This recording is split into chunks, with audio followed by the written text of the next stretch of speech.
একটা বন্ধু শেয়ার করছে না, তার নাম হচ্ছে মধুমঙ্গল। সে ব্রাহ্মণ ঘরের ছেলে, কিন্তু এই কৃষ্ণের প্রেমের বন্ধু। আর খুব পাতলা পাতলা লোকের বেশি খায়। আমাদের গ্রামে বলতো সরু পেটে গরু ধরে, পাতলা লোকের খুব খায়। তো ও দেখছে সব বন্ধুরা কৃষ্ণকে শেয়ার করছে, কিন্তু আমি যা বাড়ি থেকে নিয়েছি আমি খাবো, কাউকে দেব না। তো সামনে বসলে তো কৃষ্ণ দেখে ফেলবে, কৃষ্ণের পিছনে চলে গেছে।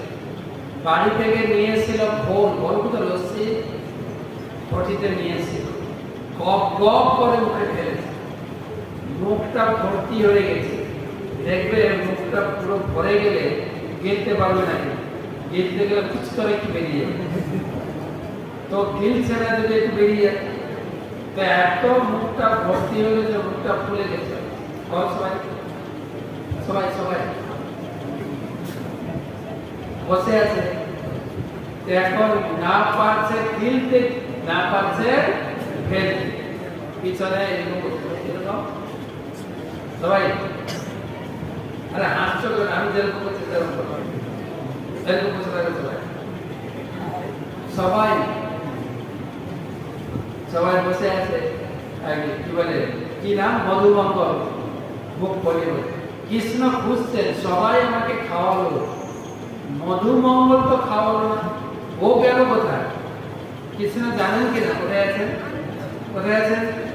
পিছনে। কানাই মুখ মুড়ে দেখছেন, পিছনে কিরকম বসে আছে, কিরকম দেখা যাচ্ছে, কিরকম বসে আছে। ভালো করে করতে হবে, মনে করেন না ভিতরে আমার অনেক জল টল ভর্তি আছে, বসে আছে। কানাই তখন পিছনে ঘুরে তার নিজের মুখটা এই মধুমঙ্গলের মুখের সঙ্গে সেট করছে।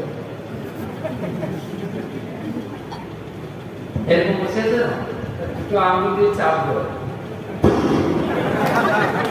পুরো মুখের ঘোর এখন কার মুখে? কানাইয়ের মুখে। আর কিছু ঢুকেছে, আর কিছু ঘোর ওটা